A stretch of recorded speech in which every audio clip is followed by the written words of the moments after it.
What's good, y'all? It's your boy BioSpider 3.0, keeping the action going with another comic review slash read through. Now, I'm not doing a full read through of this comic because that'll take a while to read every single phrase, bubble, and whatnot. But I'm just gonna go through it real quick, kind of show you the art and all the pages. And if you want to read it, you can just pause it, and when I open to a new page, you can always pause it and read through it yourself if you would like. I'm just going to give you the basic kind of run through of it. This is a comic that was actually provided to me by my good buddy Zeth, a coworker of mine. He's unfortunately leaving. He's moving very soon. So, while packing up, he wanted to, he had like a lot of comic books that he wanted to get rid of. And he decided to just kind of give them away to me for free. And I was like, bro, like, this is a lot of comics. I feel bad, just taking these. I was like, I should, pay you for them or something. But he was like, nah, like I insist, just take all these comics. He's like, do what you want with them. I think we came to the agreement not that I wouldn't like sell them.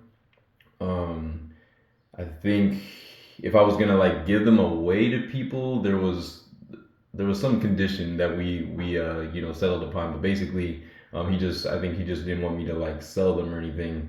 So I was like, yeah, no worries, bro. I was like, if anything, I'm just gonna read these and review them on my channel because I told him I have a YouTube channel and I was actually planning to do comic reviews. And so most of the reviews that you guys are gonna see on the channel are from him. He gave me like a ton of comic books, so a lot of those you're gonna see on the channel for like reviews and read throughs. But yeah, this is one of the first ones that I'm reviewing that he gave me. This is Venom, a Lethal Protector, part 4 of 6. Really, really cool comic book. I love the artwork, first of all, of the cover art. This is Mark Bagley. He's one of my favorite comic book artists when it comes to Spider-Man. I really like the way he draws Spider-Man and the symbiotes in particular, Venom, Carnage, and just like all the symbiote characters. I think he draws them like the best, right next to like Todd McFarlane. I really like their two styles of how they draw the symbiotes and Spider-Man, of course. So yeah, right there it says, inside you and Venom and Spider-Man will confront the first female symbiote.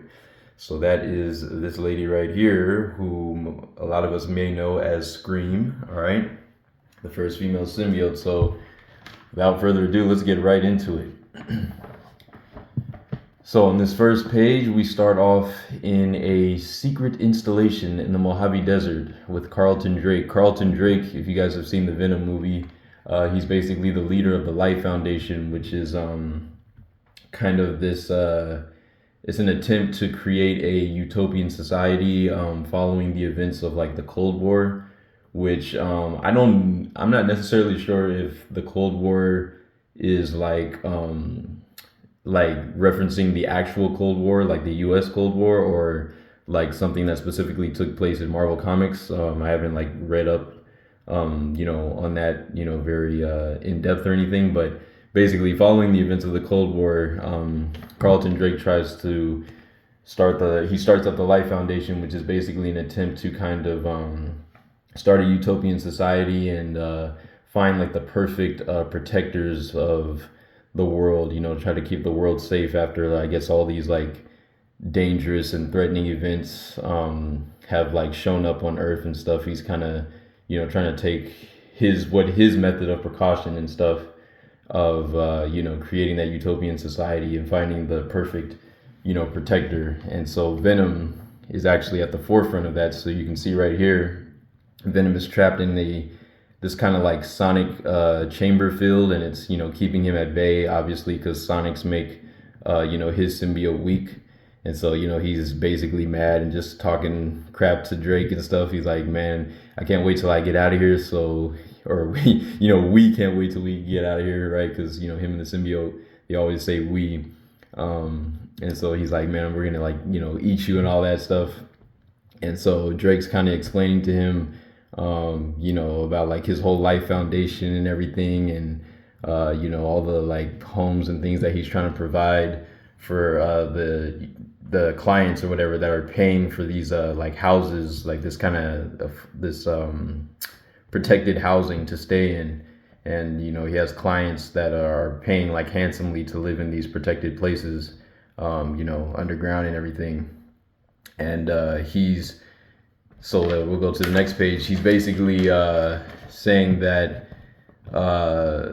he found out that once, because Carnage is already present at this point. They know about Carnage, so you can see right there. That's a gnarly picture right there. Venom, the symbiote, kind of coming off of Brock right there, because he's being hit with like a sonic beam, and they're basically just kind of like torturing and testing Eddie. They're trying to see what the symbiote is capable of, and he lets them know that after they found out about Carnage, they did some research, and they found out that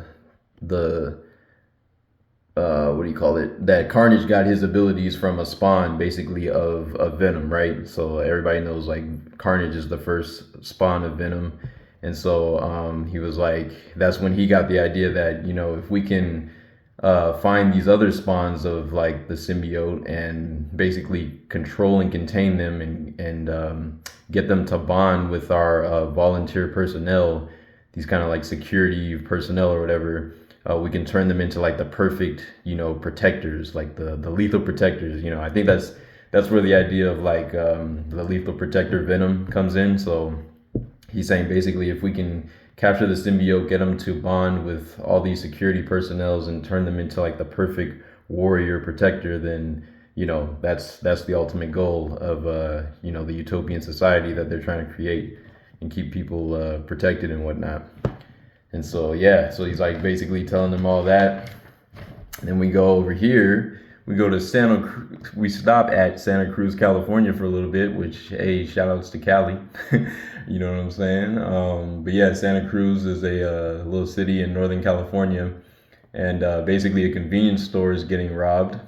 So we leave the Mojave Desert. Now we're in Santa Cruz. A convenience store is getting robbed, and these robbers are basically, taking off. And they're kind of like, this guy is like, one of the robbers is kind of like shooting and, talking crap as he gets away. And the drivers are all in the car, and they're basically going down the road. And then Peter happens to be jogging at the time. And then, he's singing to himself, My Achy Breaky Heart. I thought that was funny. But yeah, the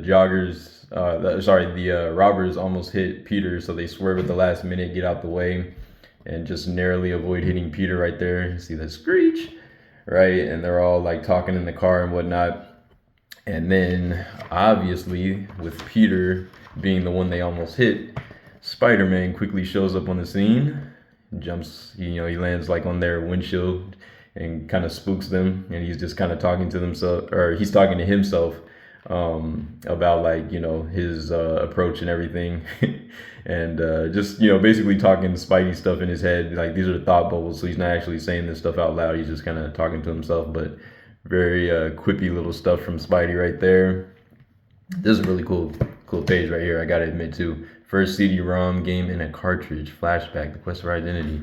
But yeah, not to get away from the story too much, going back, so yeah, basically I really like the artwork where he's like flipping off the car right here. But basically, he stops the robbers and kind of slows the car down before they crash into this tree. He was trying to basically slow the impact down so that they wouldn't get too injured or anything. And then this cop kind of comes up to him and just asks him, he's like, like, I saw what you just did. He's like, so, kind of forgive me for asking this, but like, are you the real Spider-Man? And he kind of jokes with him. He's like, well, I don't have a driver's license to show you, but yeah, it's me. It's really me. And so, he's like, we appreciate, all your help with this, taking down the robbers and whatnot. And he's like, if there's anything we can do in return for you. And Spidey's like, well, now that you mentioned it, could you loan me a quarter? And so the officer kind of gives him a quarter so that he can call Mary Jane on a payphone. Because, back in the days, you had them payphones, you had to put in them quarters, right, to make up a call. So yeah, he calls Mary Jane, who's still in New York, of course. And I guess she's like in the middle of her aerobics, her morning aerobics. Now, this is a pretty interesting drawing of Mary Jane, I gotta say. I don't think I've ever really seen Mary Jane in this. I guess this is how Mark Bagley, drew Mary Jane. And this is a very interesting look for her, I gotta say. Like not even just the outfit, but like facial wise, I feel like, I don't know, this is like a different than what I'm used to seeing for Mary Jane. But I just wanted to put that out there. But yeah, basically he calls her up and just kind of tells her that he misses her and that he has like a lead basically that there might be some symbiote like creatures out here in Salinas County or whatever. It's like a little place in Santa Cruz, and he says that there's been some strange like creature sightings, and the creature's been hitting like all these gathering places, and the only place that they haven't hit yet is like a mall or something in I guess the city of Salinas or something. And so he's trying to like follow the lead and basically see if the creature is going to show up so that he can take it down if need be. And so she's like, she's like, all right, cool, Peter. She's like, see you when you get home. It's like a very brief conversation, but you could tell like she misses him, but I guess she's trying not to be emotional, but ding, ding, ding. She's looking out the window, just kind of waiting for him to come home. And then moving on to the next page, we go back to the Mojave Desert with Venom, and Brock is basically talking to the symbiote, kind of saying like, like talking to the symbiote about how the Sonics are like hurting not only the symbiote but him. Like he feels the pain, right? Because they have a symbiotic relationship. So what the symbiote feels, he feels. And Brock, I guess, has some daddy issues because he says right here that, he built up his muscles because, Brock has always been like a buff, like pretty big guy, right? And I guess he built up his muscles to impress his father or something. And then he was saying like even his father would be disappointed now that he can't break out of this chamber that he's being kept in. And then the symbiote kind of replies back to him, and they're like, well, why don't you try your own strength? Like, use your own human strength and see if you can get us out of here, because, obviously Sonics hurt us, but you're just a regular human. Sonics don't hurt humans, so you should be able to maybe break out of this, especially since you have such a, strong level of strength and whatnot. And so he's like, yeah, you're right, so he's like, he's like, listening to him and contemplating. He's like, yes, getting ready to break out. We go on to the next page here. So basically Spidey pulls up. We're back in Santa Cruz, or like near Salinas. Spidey's swinging up to the mall that he was talking about, to Mary Jane. He's going to investigate. He notices that one of the windows has been shattered, so he goes in and he's just kind of like looking around, and he notices like the inside of it is like completely trashed and wrecked. He's like, oh man, like, something definitely happened here. And a woman, just as he gets in there, a woman gets like thrown over like one of the top floors or like balconies. And then obviously he catches her and, just tells her, stay calm, like we got this, like everything's gonna be cool. And then this guy over here basically says, man, you're crazy. Like, even if you are the real Spider-Man, you're crazy if you think you can take on that, right? And obviously that's building up suspense because they don't show us right away what he's pointing at until this page right here. We get a clear first look at Miss Scream, right? And she's basically, talking her stuff. And she's saying like basically how Spidey is going to be like, target practice for her testing her abilities. This is going to like basically fulfill her mission of kind of, finding out what she's capable of, because basically before this she was only like taking on police officers and stuff, and now she gets to take down like a real superhero. So she's kind of like excited about the ensuing battle. We go back to Venom. You got all these guards and whatnot, and they're like surrounding him. Carlton Drake is like telling him about how they were able to accelerate the maturation of the symbiote, and get it to bond to one of the security personnel. And then and I think he's also mentioning Scream in this scene as well. And then like while he's talking, Venom kind of takes that opportunity to break out, and you can see Eddie Brock's arm kind of come out here, and you'll notice it's not covered by the symbiote. He reaches out and grabs one of the guards, and then and then one of the guards is like, hey, he's breaking out. And then Drake is all upset. He's like Brock has Olympic level strength, you fools, like you set the sonic decibels too low, and so he's angry and like trying to get it under control, but obviously it's too late. Venom manages to finally break out, and he's throwing the guards around, thrashing them and everything. And then he's like, yeah, like who are we gonna eat first? You know, he's like, he's real excited and everything. And then, but unfortunately, his little rampage gets stopped early on because they blast him with some sonic, blaster weapons that they had just in case he broke out. And so they hit him with another sonic beam, which separates him from the symbiote. And, obviously he's all weakened. The symbiote is kind of coming off him right there. And, Carlton Drake is just kind of talking his stuff. And he's basically saying, well, now that we have the spawn symbiote that was able to like be matured and whatnot, he's like, we might not even really need Brock alive at all, since we were able to harvest that spawn and actually mature it and get it to bond to the security personnel. He's like, we might not even have need for Brock anymore. And so we go to the next page. Now we're actually visiting San Francisco, like a hidden city in San Francisco, that lost since the earthquake of 1906 apparently. And so we got like this little kid and his mom, and like the kid's kind of saying like, man, I'm hoping, I was hoping that we'd see Mr. Brock up above, because he knows him as Venom, and Venom being like the lethal protector. I guess in an earlier issue, Venom had saved these people in this hidden city from this guy named Mr. Treese or something, and like his diggers, I guess. That's what this lady says down here. These diggers that were like coming for the people down there, and I guess Venom protected them.